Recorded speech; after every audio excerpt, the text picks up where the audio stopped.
y obviamente el protagonismo lo tienen los venezolanos que están dentro de Venezuela.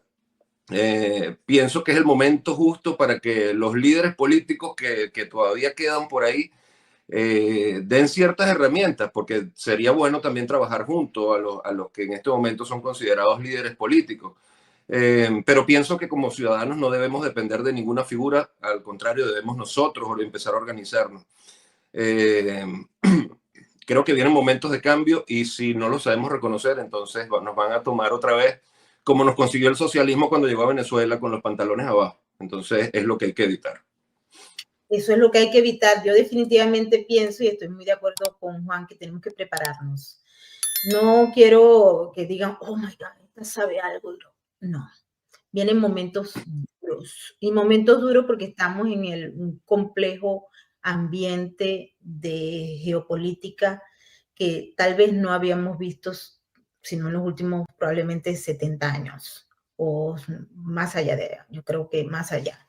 Y ahora cambiando el espectro internacional, obviamente cambian los intereses, cambian las posiciones, cambian los aliados, cambian las formas y modelos y sistemas de gobierno. Por eso me voy con Rosalind. ¿Qué es lo que tú ves para Venezuela, Rosalind? Rosalind tenía atrás como una especie de avión, pero creo que se le dañó. Ahora sí ya. Adelante. Sí. Bueno, pienso que en principio se debe reflexionar ese ciclo histórico, ¿no? Que pareciera que envolviese a la sociedad en un patrón repetitivo. Yo pienso que no es así. O sea, que se han dado cambios importantísimos en un sistema que debe entenderse desde la óptica del totalitarismo. Y el totalitarismo se vence cuando es vencido en el alma de las masas. Y el chavismo hoy en día está vencido en las masas. Y creo que ese es el gran logro de esta última etapa histórica venezolana. Yo tengo 45 años de edad y pude ver pues distintas etapas históricas del país, desde la Venezuela de la Cuarta República, de la prosperidad económica. Observé, pude vivir pues también el primer proceso del socialismo revolucionario, vi la decadencia del país totalmente. Y creo que, bueno, no podríamos decir que estamos en ese primer ciclo donde la oposición participaba en elecciones, nunca pues ocurrió un cambio. No estamos en esa etapa, porque ciertamente pues el socialismo revolucionario contó con un gran apoyo de masas al inicio y durante pues de gran parte de ese sistema. Y es el gran logro que ha gestado, o sea, el gran logro o la madurez que ha logrado pues la sociedad venezolana. Yo pienso que existen fenómenos que duran hasta hasta el aprendizaje de una lección.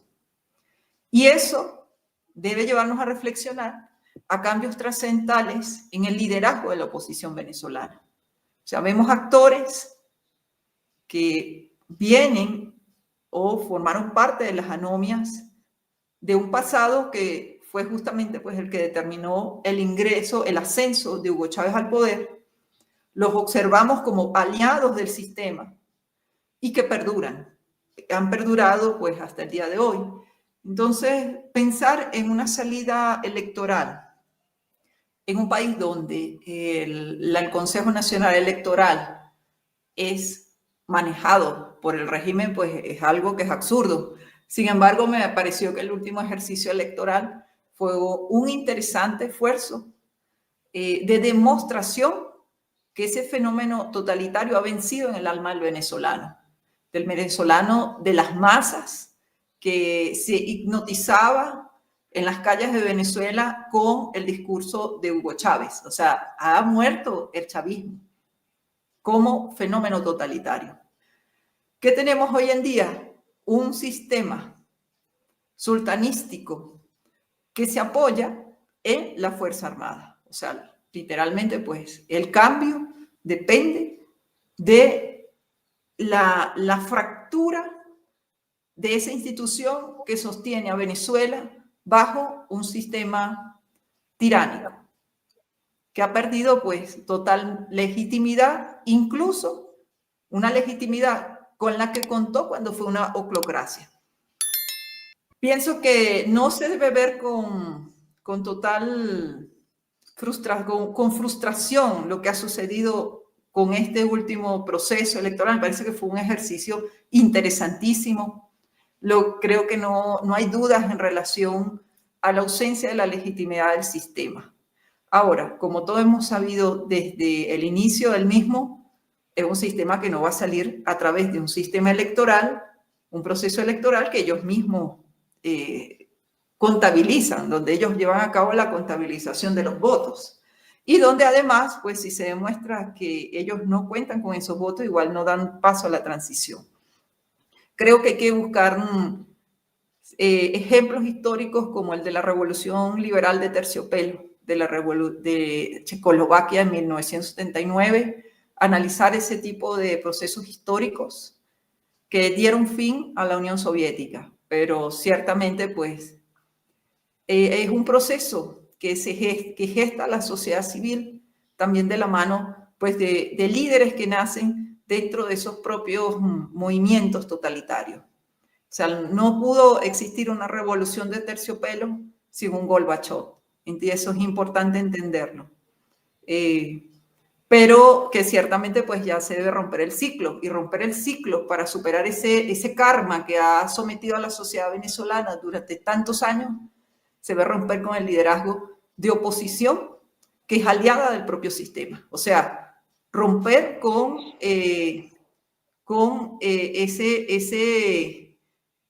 todo ese liderazgo que ha trabajado para el mantenimiento de ese círculo. Así es, el círculo, y es muy importante lo que planteas, porque en el desarrollo de lo que se llama la resistencia contra autoritarismos de esta naturaleza, que no son invencibles, y esto es importante destacarlo, no son invencibles, pero si no hay organización social, no se pueden tumbar, no se pueden tumbar. A lo largo de la historia han habido pueblos, movimientos que han logrado debilitar, exponer y derrotar a los regímenes autoritarios. Pero hay un tema que es que para poderlos tumbar se necesita comprender el modelo, cómo opera. Y creo que hemos avanzado en esa tarea, la primera, la número 1, que era esa, pero hay otras que todavía nos faltan. Gisela, dime tú qué piensas al respecto, tú que conoces bien no solamente la Venezuela de ayer, sino esta que se ha transformado frente a tus ojos y de la que mucha gente tuvo que irse porque no esperaban nada de lo que ofrecía esa Venezuela. Adelante, Gisela. Gisela está... Adelante. ¿Sí me escucha?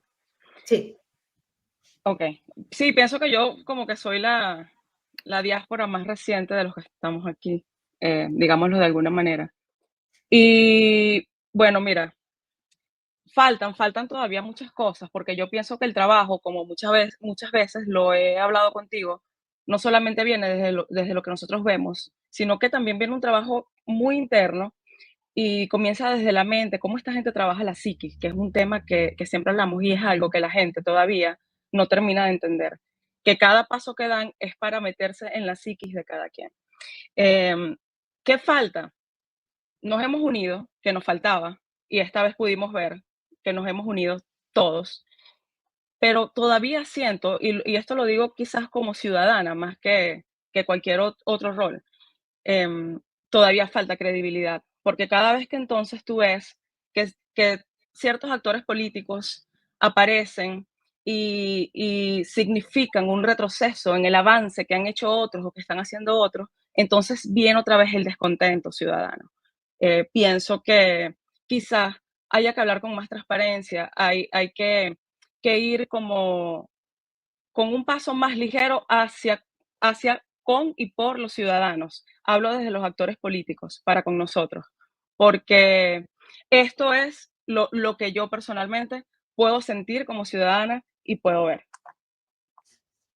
Tú puedes sentir eso como ciudadano. Creo que todos estamos en este momento también concentrados en revisar qué fue lo que pasó con Venezuela, ¿no? ¿Qué pasó? Hay una nueva idiosincrasia, hay personas que llevan el nombre de Venezuela muy bien, y que lo aplauden, pero hay otros que son una verdadera vergüenza y que por ellos hemos llegado a un nivel de desprecio, puesto que ese grupo que no representa la Venezuela, la Venezuela preparada, la Venezuela trabajadora, la Venezuela emprendedora, ha estado arrastrando el concepto y el trabajo de lo que se ha hecho. Hablo de sujetos como este, por ejemplo, que todos lo hemos visto, hicimos un programa, si ustedes no lo han visto, por favor pasen por nuestro canal y vean, porque tuvimos acceso exclusivo a uno de los informes que se estaba haciendo de las agencias de inteligencia, y los detalles que allí se revelan, a mí no me queda la menor duda. Esto es un trabajo planificado. Este tal alias Leito no es un hombre que aparece así de la nada, es una persona que coincide y explota las debilidades para romper lo que muchos venezolanos en el extranjero, pero particularmente en Estados Unidos, habíamos logrado. Porque antes nos buscaban para trabajar, antes nos buscaban para cumplir roles fundamentales. Y hoy en día se pregunta mucho, uy, no, pero mira, ya va esto.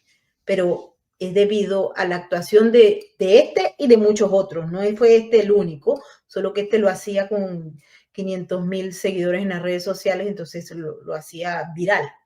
Pero esto es muy importante. Bernardo Henao, Colombia es probablemente el país que más venezolanos tiene, legales e ilegales, con apoyo y sin apoyo. Pero además tienen a los otros venezolanos, los del régimen, ahí al lado operando en Catatumbo. Por cierto que hay noticias al respecto y está moviéndose todas las actuaciones de estas organizaciones criminales que también le hacen daño a Colombia, porque hay una especie de contubernio entre el régimen venezolano y, bueno, el presidente de ustedes, Gustavo Petro. Colombia necesita que Venezuela salga de esta tiranía y de esta usurpación, pero se dio un fenómeno indiscutiblemente con el poder, digamos, que tienen los medios y con ese absurdo respaldo que le dan los militares, pues mantuvo a un tirano y a una organización ilegítima al frente del gobierno.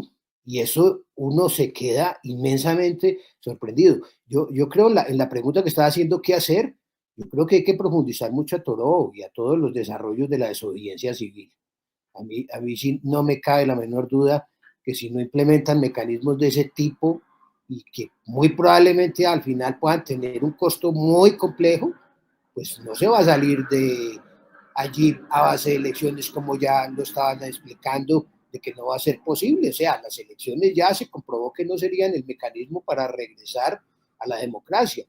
Y los apoyos de reacciones de organismos internacionales, que a veces uno cree que podrían ser la respuesta, pues han sido débiles, han sido flojos.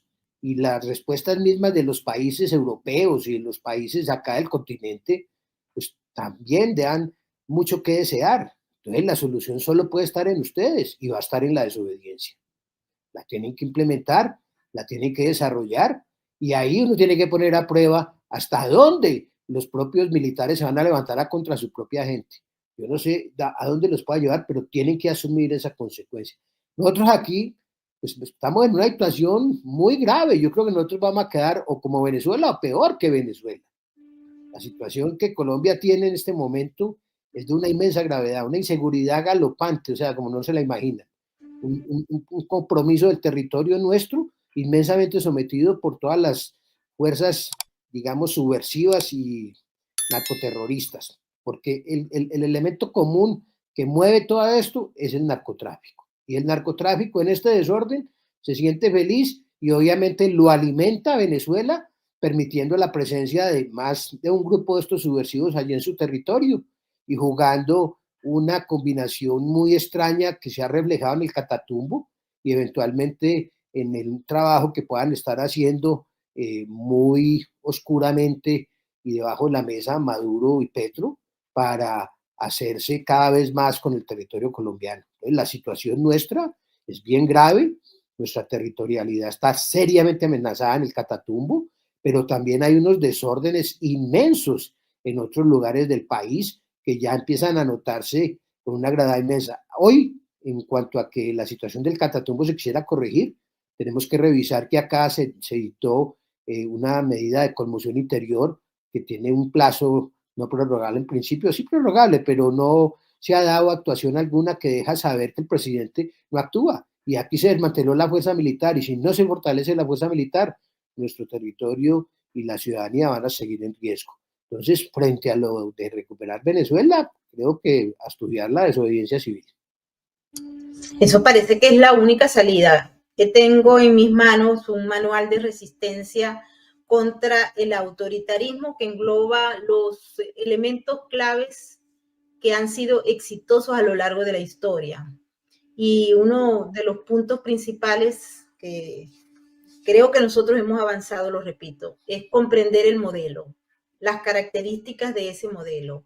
En el caso de Venezuela, control absoluto del poder político, represión de la oposición, uso de propaganda y manipulación mediática, militarización de la sociedad y persecución de la disidencia, restricción de libertades individuales y colectivas, corrupción, clientelismo como herramienta de dominación. Y entre los puntos débiles del modelo está la dependencia de la lealtad de ciertos grupos, por ejemplo, Fuerza Armada, que ya lo habíamos adelantado, élites económicas, crimen organizado transnacional o funcionarios públicos leales. Está la necesidad de legitimidad interna y la internacional.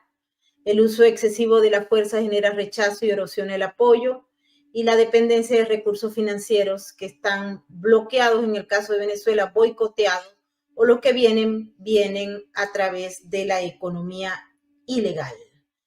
Juan, nosotros hemos conversado esto mucho tiempo.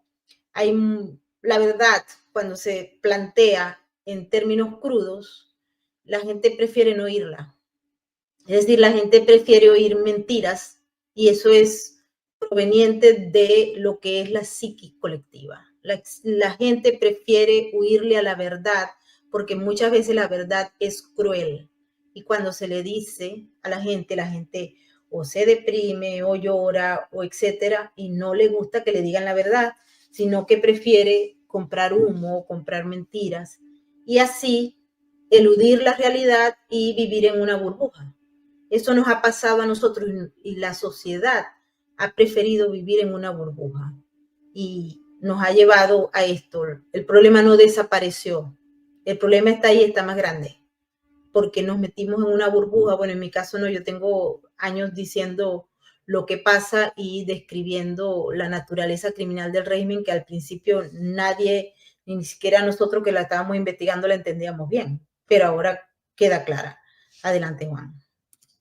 Claro, es que parece sencillo dar la espalda a la realidad y de alguna manera conseguir tu comodidad en tu prisión para pensar que, bueno, mientras a mí no me afecte más, esto quizá no pase de acá. Ahorita que en los próximos meses van a ocurrir tantas elecciones en Sudamérica, porque se aproximan las elecciones de Ecuador, de Chile, Honduras, si no me equivoco, Honduras. También vienen quizá un poco más lejos, vienen Colombia, viene Brasil también. Yo creo que el panorama está cambiando muchísimo, y si bien internacionalmente en este momento nos podemos quejar, porque siempre nos vamos a poder quejar, pero siento que la ayuda está siendo, en este momento se siente más, y probablemente han empezado a ahorcar a la dictadura venezolana con las medidas que se están aplicando. Insisto en que todos los que están pensando que lo mejor es quedarnos quietos, que otros solucionen, que otros acuerden, que otros nos resuelvan, somos los que debemos tomar el protagonismo. Y hay tonterías que de repente no entiendo por qué nuestros políticos no plantean. Si estamos en contra de las elecciones que están a punto de ocurrir en Venezuela, que si no me equivoco es en abril.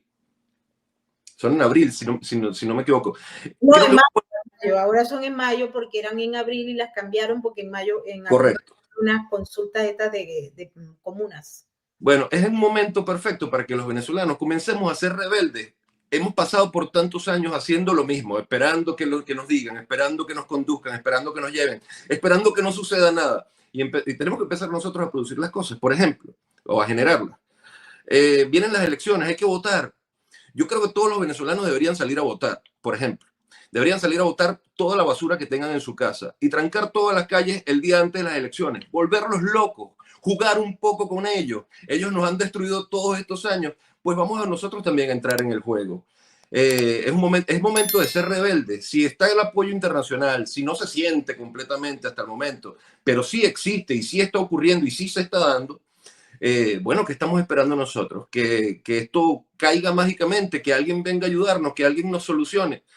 Nos corresponde a nosotros y con pequeñas ideas como esto que acabo de decir, que quizás suene muy tonto para algunos, pero ver a todas las fuerzas de seguridad intentando remover basuras de las calles para que la gente pueda trasladarse, los pocos votantes que tengan, a esa simulación de elecciones. ¿Por qué no hacerles daño un rato? Ese tipo de cosas son las que funcionan y no entiendo por qué nuestros políticos no hablan de estas cosas. No, vamos a conversar con ellos. Se plantea incluso, y bueno, eso quizá más adelante lo converse por ahí, de repetir elecciones. Hay políticos diciendo que hay que repetir elecciones. ¿Bajo qué condiciones? ¿Bajo qué condiciones? Las mismas que tenemos hasta este momento. Todos los venezolanos que me estén escuchando en este momento, todos somos importantes en esta lucha. Cada idea es necesaria. Y si seguimos esperando a que los demás nos vengan a ayudar y nos vengan a hacer, vamos a seguir en esto por 25 años más. 25 años más. No. 26, Juan. Bueno, pero viste, no quieres escuchar la verdad. Necesitas escuchar la verdad para poder actuar. Claro, estrategias de resistencia. Bueno, han habido muchas. Las acciones de desobediencia civil que las acaba de recordar Bernardo, los boicots económicos, no consumir productos que pareciera que eso es para donde vamos, que están aliados al régimen, porque por ejemplo hoy el señor Diosdado Cabello, si lo podemos llamar así, dijo que pues a él no le caía bien esta historia, ¿no? ¿Cuál historia? Es que Estados Unidos le quita la licencia a Rexol, que es la empresa española, por eso Pedro Sánchez está relinchando, pero también se la quita a Eni, que es la empresa italiana, a Global Oil Terminal, que es otra empresa norteamericana que tenía una licencia para operar con el régimen. Está la francesa Morel & Prom y está la empresa india Reliance Industria. Todas esas empresas le permitían al régimen tener su billetito, pero ahora no lo va a tener. También el presidente de los Estados Unidos ordenó rescindir la licencia que permitía al magnate energético estadounidense Harry Sargent número 3 importar asfalto de Venezuela. Eso le cayó muy mal al régimen que andaba pataleando a todas estas en el marco del recibimiento de más de 175 migrantes venezolanos que fueron repatriados a través de un vuelo de Eastern Airlines en el día de hoy desde La Guaira y que salió de Texas. Había 164 hombres y 11 mujeres y de acuerdo a Diosdado Cabello, solamente había un criminal allí de la banda delictiva El Cagón. Por cierto que esa palabra, El Cagón, me hace recordar a una conversación que tuve con un militar que participó en los hechos que conllevaron a Chávez al por ahora, y él me decía que así se reían de Diosdado Cabello. Adelante, Rosalind. ¿Qué es lo que tú piensas de esto? Rosalind. Sí, sin duda la presión económica va a incrementar, ¿no? Creo que sin duda va a generarse una crisis de escasez del dólar dentro del país, una mayor presión sobre la sociedad que permanece aún pues, dentro del territorio nacional. Y bueno, obviamente pues Esto puede conllevar pues a nuevos estallidos sociales. La gran pregunta es hasta dónde ellos van a poder resistir, ¿no? En un escenario donde van a tener menos dólares.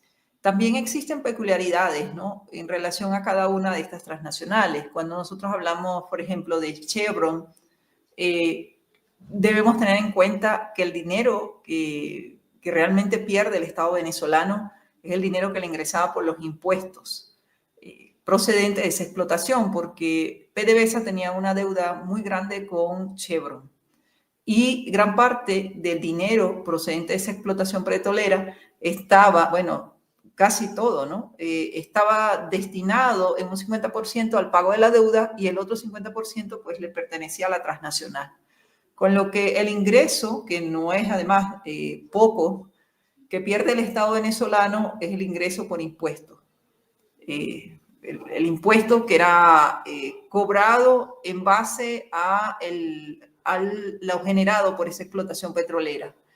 Sería interesante revisar los alcances en relación a las otras transnacionales a las cuales pues, se les ha quitado la licencia. Si estaban en las mismas condiciones contractuales de Chevron o ya ellos pues, generaban un ingreso de mayor importancia para petróleos de Venezuela. Creo que es complejo, o sea, un escenario bastante complejo. Recordemos que Venezuela ha atravesado crisis muy severas. O sea, la crisis humanitaria que ocurrió entre 2017 y el 2020 fue una crisis en un marco de escasez del dólar bastante severa. O sea, fue una crisis humanitaria que dejó al país sin medicinas, con una gran escasez de alimentos. Es probable que esto vuelva a ocurrir. Es probable que la sociedad civil venezolana esté expuesta a otra crisis humanitaria y creo que es la gran incertidumbre que en estos momentos pues, se está gestando dentro del país. Circula un dólar dentro del país. Habría que ver qué tanto esto puede aliviar las condiciones de vida de los venezolanos que permanecen, que hacen vida dentro de Venezuela. Y por supuesto, pues la gran pregunta es cómo disminuir, o sea, la fortaleza de una estructura armada como el de la Fuerza Armada de este régimen. Yo desde hace muchos años hablaba, ¿no? Venezuela no tiene... Venezuela, primero perdimos la República y al perder la República, pues perdimos además una institución fundamental, ¿no?, para la defensa de la integridad de la vida de los ciudadanos venezolanos, como era la Fuerza Armada. Entonces, hablamos frente a una estructura militar de un régimen que además está penetrada por servicios de inteligencia extranjeros y ni siquiera podemos hablar pues, de una tiranía donde, como ha sucedido a lo largo de la historia universal, con la muerte del tirano, con un tiranicidio, se daba fin al sistema, porque realmente teníamos una macroestructura que va mucho más allá de una persona. O sea, no se trata solo de Maduro, o sea, se trata de toda la estructura de la Fuerza Armada, que no es una Fuerza Armada de la nación. Y la gran pregunta es, ¿qué vamos a hacer con esa institución que traicionó a la República, que le dio muerte a la República y que ya hoy simplemente es un enemigo del pueblo venezolano? Un enemigo del pueblo venezolano, pero a veces no se reconocen los mismos enemigos. Cuando al régimen se le niega la capacidad, por ejemplo, de operar afuera, es decir, se le quita la legitimidad, tiene problemas. Y por eso Maduro anda relinchando. También cuando se organizan verdaderamente y de forma muy adecuada las huelgas y los paros. Eso ha tumbado regímenes.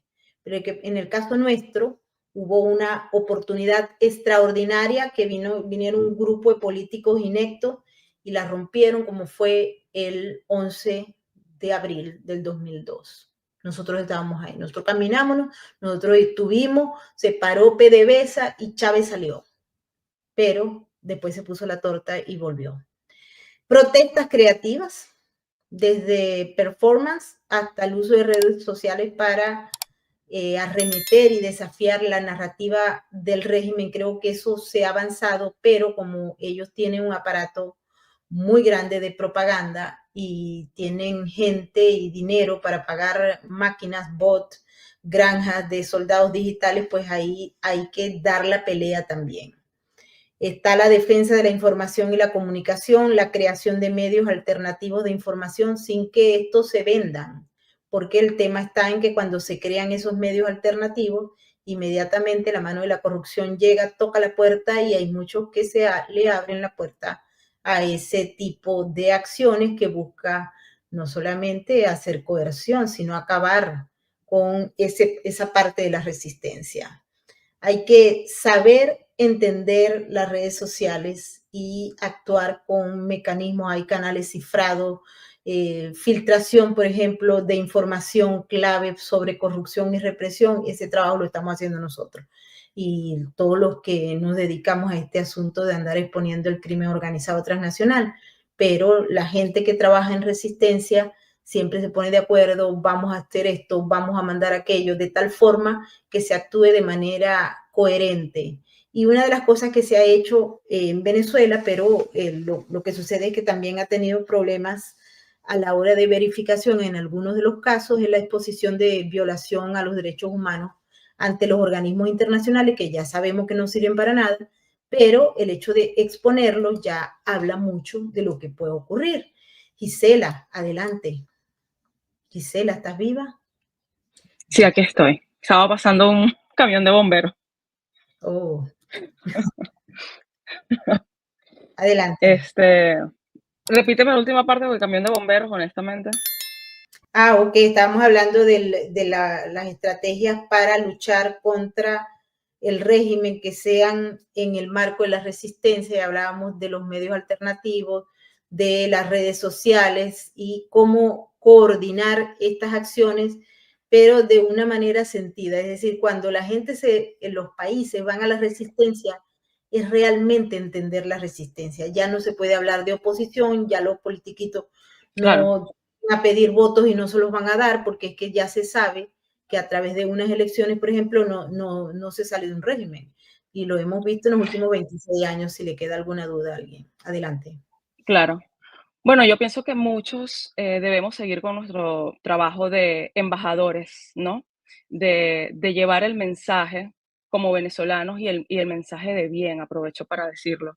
Porque, bueno, bien lo decías tú, que sí están los organismos de derechos humanos que no han servido para absolutamente nada, porque cuántos casos nos han denunciado ante los entes competentes y han sido, o sea, han hecho caso omiso de todos y cada uno de ellos.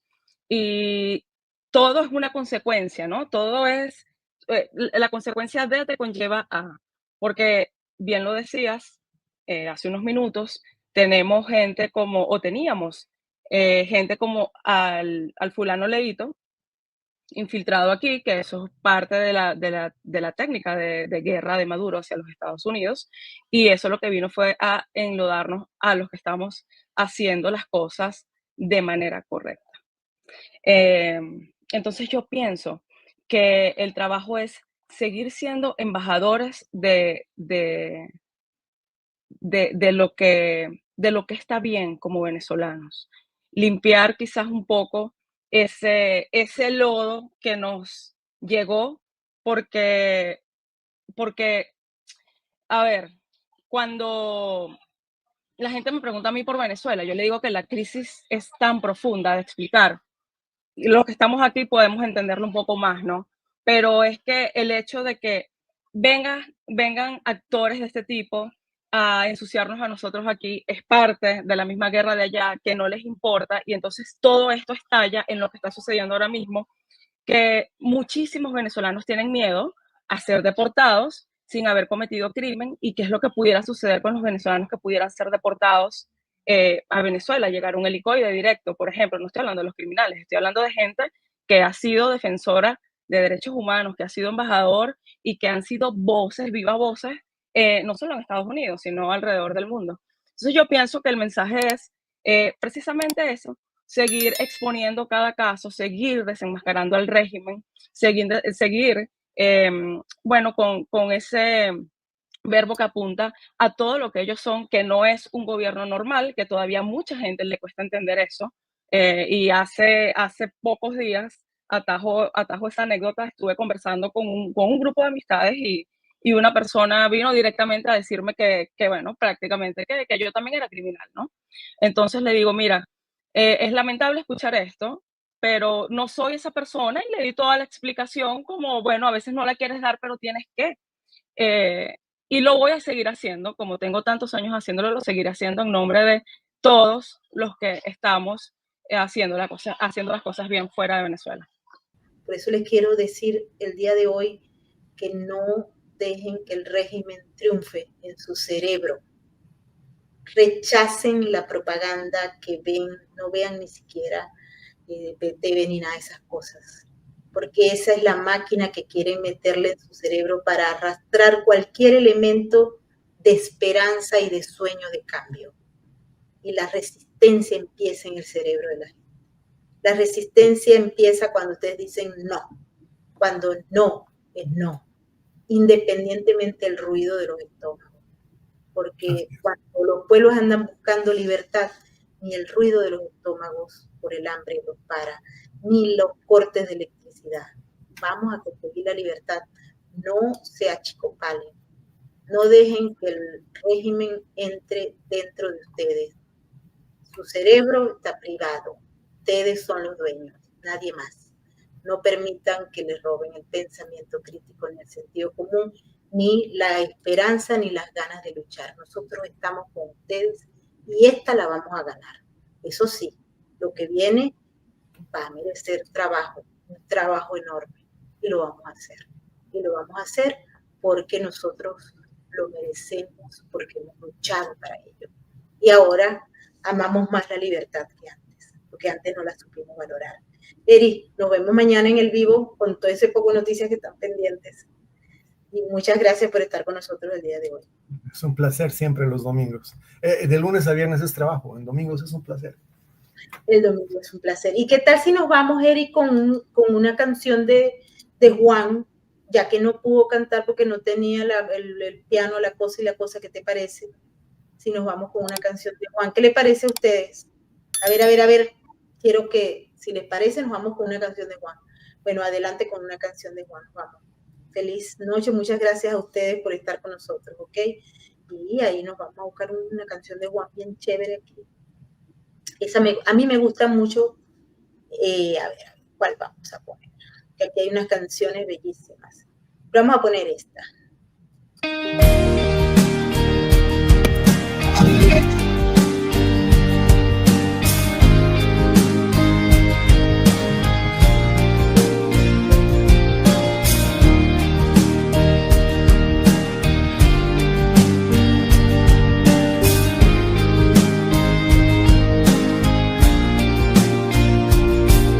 Yo he visto a tantos racistas de todos colores.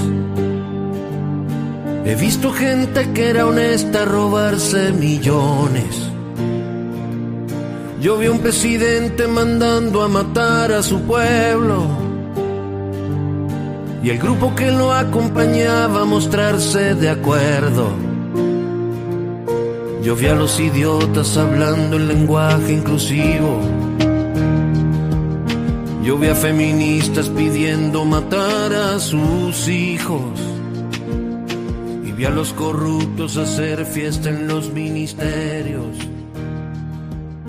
Yo vi a comunistas comprar casas en el imperio. Aún así, millones de ellos padecen una cruda realidad. Su lealtad es inquebrantable, aunque no haya nadie con quien compartirla. La diferencia la haces tú. Adopta, esteriliza, colabora. Red de Apoyo Canino.